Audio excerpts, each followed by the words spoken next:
नमस्कार साथियों, मैं सहदेव सक्सेना आपका अपना जीएस मेंटर आपके अपने YouTube channel world GS classes में आपका स्वागत करता हूं और आशा करता हूं आप लोग स्वस्थ होंगे।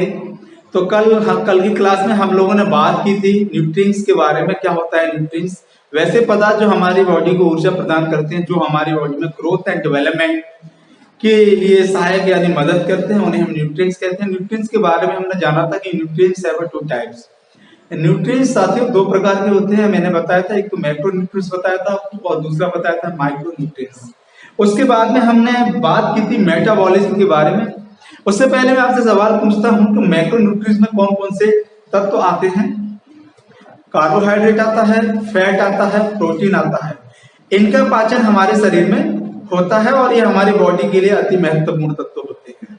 दूसरा बात आती है माइक्रो न्यूट्रिएंट्स की। तो माइक्रो न्यूट्रिएंट्स में क्या क्या आता है? वाटर आता है, मिनरल्स आता है और विटामिन आते हैं। इनका पाचन हमारे शरीर में नहीं होता है। फिर बात ये निकल के आती है कि सर अगर इनका पाचन, इनका डाइजेस्टिव हमारी बॉडी में नहीं होता है तो फिर इनका क्या काम है हमारी बॉडी में, फिर हमें जरूरत क्यों है इनको लेने की? तो हमने बताया था कि जैसे दीपक को जलने में ऑक्सीजन सहायक होती है, उसी प्रकार मैक्रो न्यूट्रिएंट्स जो होते हैं, कार्बोहाइड्रेट, फैट और आपका प्रोटीन, उनको डाइजेस्टिव करने यानी पाचन करने के लिए ये इनका योगदान बहुत ही महत्वपूर्ण होता है और ये बहुत ही सहयोगी होती है उनके लिए। इसीलिए माइक्रो न्यूट्रिएंट्स का होना जरूरी होता है। माइक्रो न्यूट्रिएंट्स यानी कि वाटर, मिनरल्स और विटामिन, अगर ये नहीं होंगे तो कार्बोहाइड्रेट, फैट और प्रोटीन का पाचन यानी डाइजेस्टिव सही ढंग से नहीं होगा। तो अब फिर उसके बाद हमने बात की थी मेटाबॉलिज्म के बारे में। मेटाबॉलिज्म के बारे में अभी हम लोग चर्चा की है, तो बात करते हैं मेटाबॉलिज्म के बाद कार्बोहाइड्रेट की। कार्बोहाइड्रेट क्या होता है और कार्बोहाइड्रेट के क्या क्या यौगिक होते हैं, तो चलिए बात करते हैं।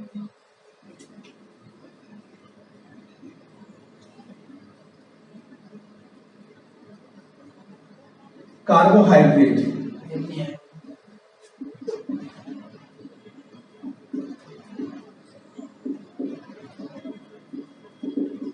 क्या होता है? कार्बोहाइड्रेट, कार्बोहाइड्रेट के कंपाउंड क्या क्या होते हैं,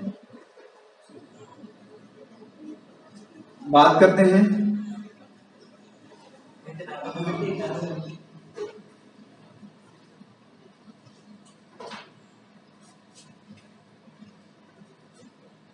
कार्बोहाइड्रेट के बारे में बात करते हैं। कार्बोहाइड्रेट क्या होता है? कार्बोहाइड्रेट कार्बन, हाइड्रोजन और ऑक्सीजन के कंपाउंड होते हैं। क्या होते हैं? कंपाउंड होते हैं। कंपाउंड को हम क्या बोलते हैं? यौगिक हैं। किसके यौगिक है कार्बोहाइड्रेट? कार्बन, हाइड्रोजन और ऑक्सीजन के कंपाउंड हैं। कार्बोहाइड्रेट में क्या पाया जाता है? कार्बन, हाइड्रोजन और ऑक्सीजन की मात्रा पाई जाती है, जिनको हम कंपाउंड बोलते हैं। इसका सामान्य सूत्र क्या होता है? एग्जाम की पॉइंट ऑफ व्यू से सवाल बनता है, इसका सामान्य सूत्र क्या होता है? Now will be talk about सामान्य सूत्र। किसका? कार्बोहाइड्रेट का सामान्य सूत्र क्या होता है? तो इसका सामान्य सूत्र होता है Cn, क्या होता है? Cn H2n और ON। क्या होता है? Cn H2n और ON, इसका सामान्य सूत्र होता है, ठीक है ना? जिसे हम ऐसे भी लिख सकते हैं CH2O और N। Got it? कोई दिक्कत? आशा करता हूं कोई दिक्कत नहीं होगी।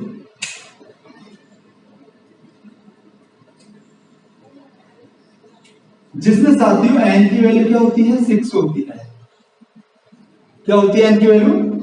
6 होती है। जिससे क्या हम N की वैल्यू यहां पुट करेंगे तो क्या आएगा? C6 H12 और क्या आएगा आपका?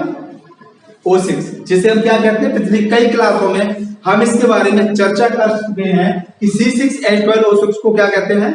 ग्लूकोज। Very good. क्या कहते हैं साथियों? ग्लूकोज। ग्लूकोज, इसको ग्लूकोज या कार्बोहाइड्रेट को हम क्या बोलते हैं? एग्जाम के पॉइंट ऑफ व्यू से ये काफी महत्वपूर्ण सवाल है कि कार्बोहाइड्रेट का दूसरा नाम क्या है, इसको क्या बोलते हैं?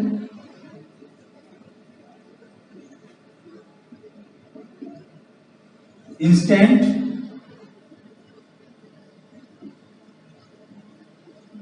Energy provider. साथियों, अगर राइटिंग समझ में ना आए या कोई भी पॉइंट आपको क्लियर नहीं होता है तो आप साथ ही साथ कमेंट कीजिए, जिससे कि मैं आपको समझा सकूं और आपको पूरा लाभ पहुंचा सकूं। ठीक है ना, नोट कीजिए।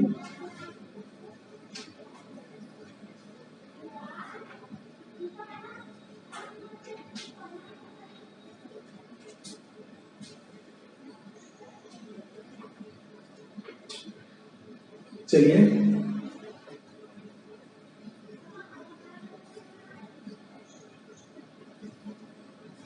अभी हमने बात की थी किसकी, C6H12O6, यानी कि ग्लूकोज के बारे में बात की थी। ग्लूकोज के बारे में अभी हमने बात की थी। ग्लूकोज क्या होता है, ग्लूकोज को क्या कहते हैं, इंस्टेंट एनर्जी प्रोवाइडर कहते हैं।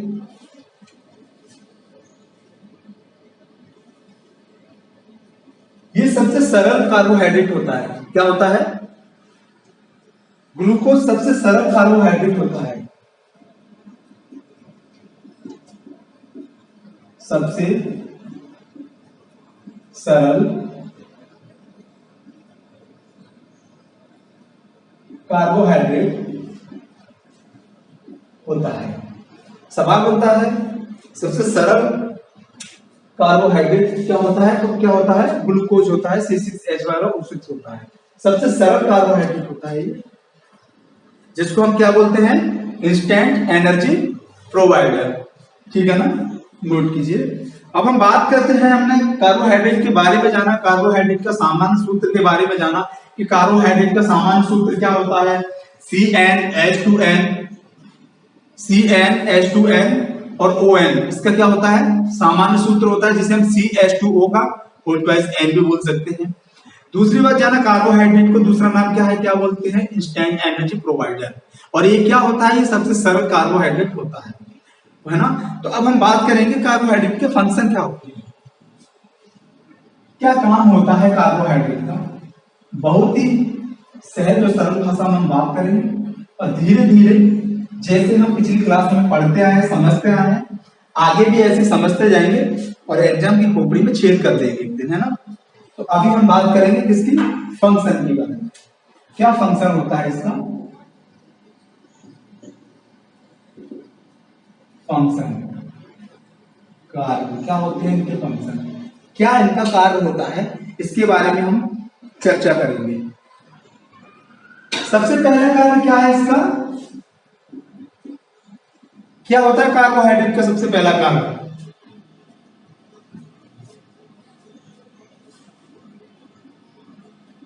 ऊर्जा प्रदान करना। क्या होता है, ऊर्जा प्रदान करना। ऊर्जा से हमें क्या होता है, ग्रोथ एंड डेवलपमेंट में, ग्रोथ एंड डेवलपमेंट में सहायक होता है ऊर्जा। और क्या होता है, दैनिक कार्यों के लिए बहुत जरूरी होता है। ठीक है ना, देखिए सबसे पहला फंक्शन कार्बोहाइड्रेट का क्या होता है, ऊर्जा प्रदान करना। अब बात करेंगे 1 ग्राम कार्बोहाइड्रेट में हमें कितनी किलो कैलोरी ऊर्जा मिलती है। 1 ग्राम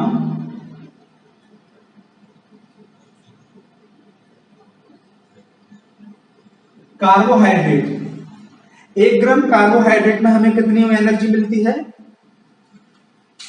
4.2 किलो कैलोरी। कितनी मिलती है, 4.2 किलो कैलोरी।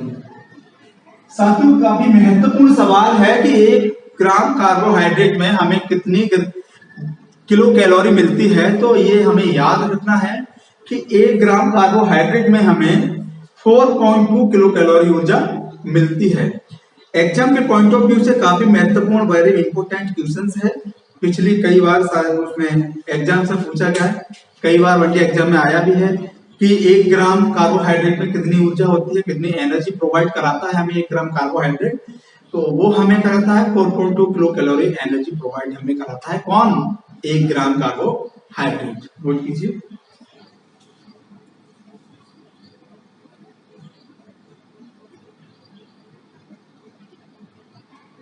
फिर सवाल यहां से बनता है कि एक कैलोरी में कितना जूल होता है।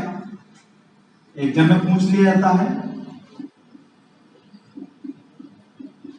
एक कैलोरी में कितनी जूल एनर्जी होती है।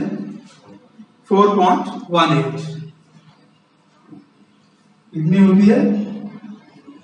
4.18 जूल होता है। ये हमने जाना कि 1 ग्राम कार्बोहाइड्रेट में 4.2 किलो कैलोरी होती है। फिर बात आती है कि एक कैलोरी में कितने जूल होती है एनर्जी। 4.18 जूल, ठीक है ना। फिर बात आती है कि एक जूल में कितनी कैलोरी होती है। एक जूल में कितनी होती है 0.24 कितनी होती है 0.24 कैलोरी। ये काफी महत्वपूर्ण है, ये हमें याद करनी है। इनका पीछे जब तक नहीं छोड़ना जब तक ये हमारे सबकॉन्शियस ब्रेन में छप ना जाए, ठीक है ना।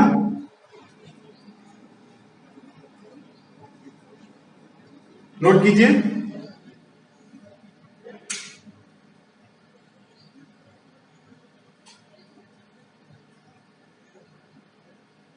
चलिए पहला पॉइंट हमने लिखा ऊर्जा प्रदान करना। क्या फंक्शन है इसका। ऊर्जा एनर्जी प्रोवाइड करती है हमें। कौन करती है कार्बोहाइड्रेट। अब कैसे करती है। हमने बात की थी C6H12O6 जिसे हम लोग क्या बोलते हैं कार्बोहाइड्रेट यानी कि ग्लूकोज यानी कि ऊर्जा यानी कि एनर्जी, ठीक है ना, इसे बोलते हैं। तो ये कैसे काम करती है। जब ग्लूकोज को हम 6O2 के साथ क्या कराते हैं 6O2 के साथ इसकी क्रिया कराते हैं तो हमें क्या मिलता है 6CO2 क्या मिलता है हमें 6CO2 मिलता है हमें। और क्या मिलता है हमें 6H2O क्या मिलता है। इस ग्लूकोज में से हमें क्या मिला जब 6CO2 के साथ हमने इसे मिलाया तो क्या मिला हमें इसमें से 6CO2 हमें मिल गया और 6H2O मिल गया। उसके बाद में हमें क्या मिला ATP क्या मिला हमें ATP। अब बात आती है ATP क्या होती है। तो ATP क्या होती है ATP ही वो एनर्जी होती है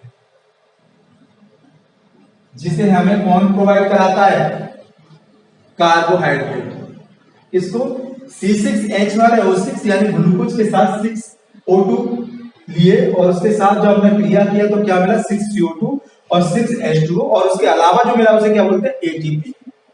सवाल बनता है ATP क्या होती है। ATP की फुल फॉर्म क्या होती है, ठीक है ना। एग्जाम पूछ लिया जाता है ATP की फुल फॉर्म क्या होती है। लिखिए ATP की फुल फॉर्म क्या होती है एडिनोसिन ट्राइफॉस्फेट। एडिनोसिन ट्राइफॉस्फेट किसकी फुल फॉर्म है ATP। ATP क्या है एनर्जी जो किससे मिली हमें C6H12O6 में हमें क्या मिलाया 6O2 मिलाया जिससे हमें क्या मिला 6CO2 मिला और क्या मिला 6H2O मिला और उसके अलावा जो हमें मिला वो क्या मिला ATP। ATP को क्या कहते हैं एनर्जी। इसकी फुल फॉर्म क्या होती है एडिनोसिन ट्राइफॉस्फेट। याद नोट कीजिए।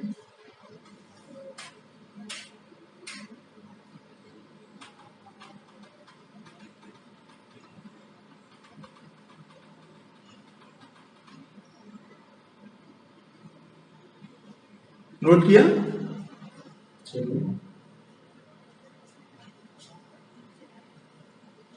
कल ये आप सबको याद होना चाहिए। आप सबसे पूछूंगा मैं गले से, ठीक है ना। सबकॉन्शियस ब्रेन में छपा होना चाहिए। अब तक जो पढ़ाया है वो अब तक जो पढ़ा चुका हूं मैं वहां से और अब तक कहीं से भी मैं कुछ भी पूछ सकता हूं, ठीक है ना। ये मेरी जिम्मेदारी है तुम्हें कैसे याद कराना है और एग्जाम तक कैसे तुम्हें याद रखवाना है। ठीक है ना। अब बात आती है सोर्स के, ये हमें मिलता कहां से कार्बोहाइड्रेट, है ना। हमने कार्बोहाइड्रेट के बारे में जाना, क्या होता है कार्बोहाइड्रेट। एक सबसे सरल कार्बोहाइड्रेट होता है क्या, ग्लूकोज। क्या होता है सबसे सरल कार्बोहाइड्रेट, ग्लूकोज होता है।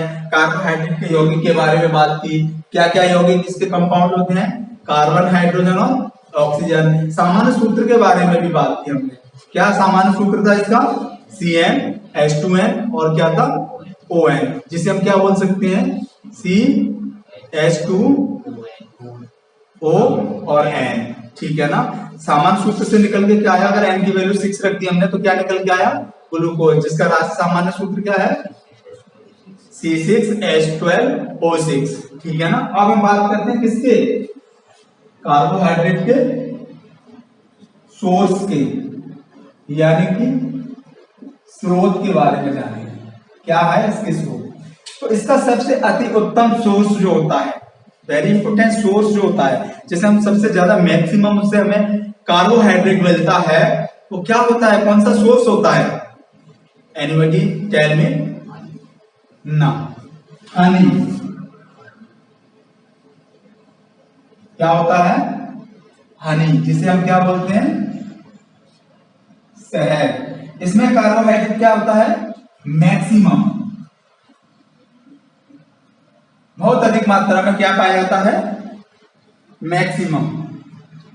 क्या पाया जाता है मैक्सिमम, मधुमक्खी। चलिए इससे रिगार्डिंग में कुछ सवाल पूछता हूं जो एग्जाम के पॉइंट ऑफ व्यू से काफी महत्वपूर्ण है, ठीक है ना। अच्छा बताइए, मधुमक्खी के पालन को क्या कहते हैं, बताइए। मधुमक्खी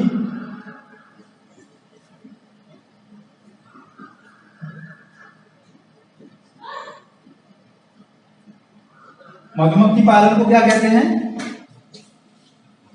बताइए। एपीकल्चर, क्या है, एपीकल्चर। साथियों वो एक भी क्वेश्चंस नहीं छोड़ेंगे यहाँ पे जो एग्जाम में ना आए, और जो पिछली साल से एग्जाम में आ रहे हैं, पिछली एग्जाम में आए हैं, वो सारे एग्जाम लेके चलेंगे। जैसे कि पालन से हुआ, इनके एग्जाम में क्या मिलता है वो सारे लेके चलेंगे, तो इसे नोट कीजिए। इसे क्या बोलते हैं, मधुमक्खी पालन को हम लोग क्या बोलते हैं साथियों, एपीकल्चर। क्या बोलते हैं, एपीकल्चर। कभी भी अगर सवाल आए, कोई पूछे कि मधुमक्खी पालन को क्या कहते हैं, तो सर बोलते हैं एपीकल्चर। अब साथियों सवाल यहां से ये बनता है कि मधुमक्खी के डंक में कौन सा एसिड होता है, किसमें, मधुमक्खी के डंक में कौन सा एसिड पाया जाता है, ये एग्जाम में पूछ लिया जाता है। कौन सा पाया जाता है,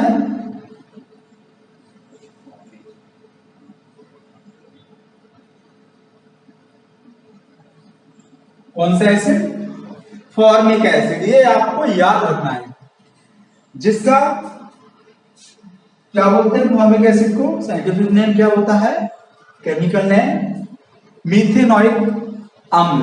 क्या बोलते हैं, मीथेनॉइक अम्ल, मीथेनॉइक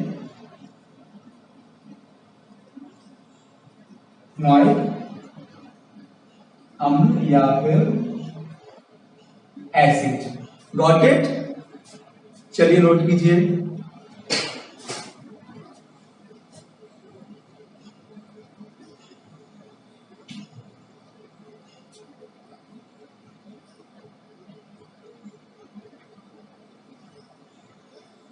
ये था आपका पहला सोर्स, जिससे मैक्सिमम मात्रा में हमें क्या मिलता है, कार्बोहाइड्रेट मिलता है। किससे, शहद से, शहद से, है ना।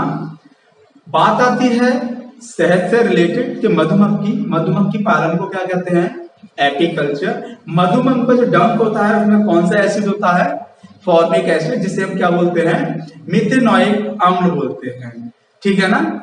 नोट कीजिए। दूसरी बात करते हैं हम किसकी, इसके बाद में जो हमें मिलती है, किससे मिलती है, बनाना। किससे मिलता है, बनाना यानी कि केला। किससे मिलती है हमें दूसरे नंबर पर? केला।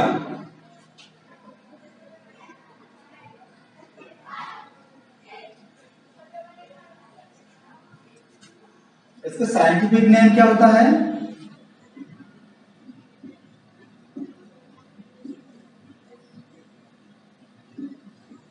क्या होता है इसका साइंटिफिक नेम? मूसा पैराडाइसिएका। क्या होता है? मूसा पैराडाइसिएका। ये पूछ लिया जाता है एग्जाम में और इससे ज्यादा सवाल नहीं बनता इससे। क्या होता है इसका साइंटिफिक नेम? मूसा पैराडाइसिएका। ठीक है ना। और इससे जो सवाल बनता है वो ये पूछ लिया जाता है कि राष्ट्रीय केला अनुसंधान संस्थान कहाँ है? राष्ट्रीय केला अनुसंधान संस्थान कहाँ है? अति महत्वपूर्ण सवाल है। कहाँ है ये आपका? त्रिची। अभी पूछोगे सर त्रिची कहाँ है? तो त्रिची है आपका तमिलनाडु। राष्ट्रीय केला अनुसंधान संस्थान। अच्छा आप ये बताइए, मैंने पिछली क्लास में आपको पढ़ाया था कि राष्ट्रीय पादप अनुसंधान संस्थान कहाँ है? लखनऊ। Very good. जंतु विज्ञान के जनक किसे कहते हैं? अरस्तु। जीव विज्ञान के जनक किसे कहते हैं? अरस्तु। फादर ऑफ जेनेटिक्स किसे कहते हैं? Gregor Johann Mendel. इन्होंने क्या किया था? मटर के पौधे में जीन की खोज की थी। जीन नाम किसने दिया था? जॉनसन ने। Very good. Father of evolution किसे बोलते हैं? Charles Darwin. चार्ल्स डार्विन की दो बुक्स के बारे में हमने बताया था, कौन कौन सी थी? The origin of spices and second books survival of the fittest theory. Father of taxonomy किसे कहते हैं? Carlos Linnaeus. कार्लोस लीनियस की एक बुक थी, क्या नाम था उसका? सिस्टेमा नेचुरी, जिसमें किसका वर्णन किया था? प्लांट्स और इसका एनिमल्स का। प्लांट्स में क्या पाया जाता है? सेल वॉल पाई जाती है। और एब्सेंट किसमें रहता है सेल वॉल? जंतु। वेरी गुड, नोट कीजिए।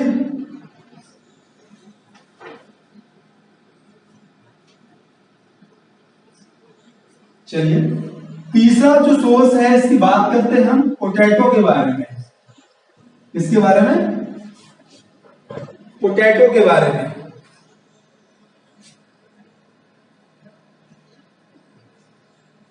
पोटैटो यानी कि आलू।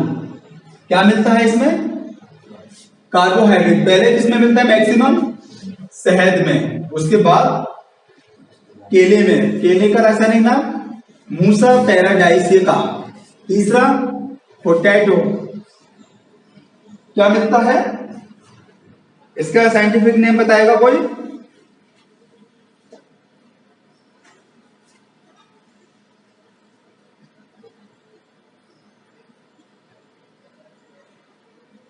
आप बताएंगे सर आलू का साइंटिफिक नेम?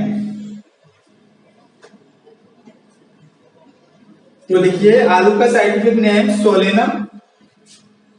क्या लिखेंगे इसका साइंटिफिक नेम? वैज्ञानिक नाम क्या है? सोलेनम। लिखिए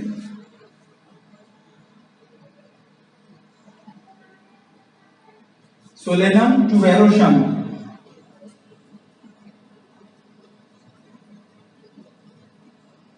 पोटैटो का साइंटिफिक नेम क्या है? Solanum tuberosum. ठीक है ना। इससे जो अति महत्वपूर्ण सवाल बनता है वो ये बनता है कि राष्ट्रीय आलू अनुसंधान संस्थान कहाँ है? राष्ट्रीय आलू अनुसंधान संस्थान कहाँ है?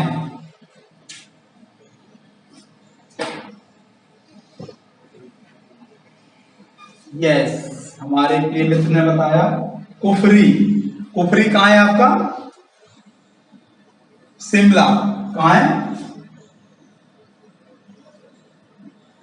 राष्ट्रीय आलू अनुसंधान संस्थान कहाँ है आपका? कुफरी, यानी कि शिमला। ठीक है ना। आशा करता हूं आप लोग पूरी शिद्दत के साथ अपना 101% देके इसे समझ रहे होंगे, और इसी के साथ आप लोग पढ़ते रहिए, याद करते रहिए, और साथ ही साथ कमेंट करके हमें ये भी बताइए कि समझ में आ रहा है कि नहीं आ रहा है, और इस चैनल के रिगार्डिंग कोई भी कमियां हो तो वो हमें बताइए, और ज्यादा से ज्यादा शेयर कीजिए, सब्सक्राइब कीजिए, जिससे कि और भी बच्चों को इसका लाभ मिल सके, पूरा फायदा वो उठा सके, और कंपटीशन की प्रॉपर वे में वो अच्छी तैयारी कर सके विद कंटेंट के साथ, और हमारे साथ और हमारी पूरी टीम के साथ मिलकर वो पेपर की खोपड़ी में छेद कर सके, और लाखों बच्चों की भीड़ में से एक सीट अपनी पक्की कर सके। ठीक है ना। तो बात नेक्स्ट क्लास हम कल बात करेंगे। तो इसी के साथ मैं सहदेव सक्सेना आपसे विदा लेता हूं। जय हिंद, जय भारत।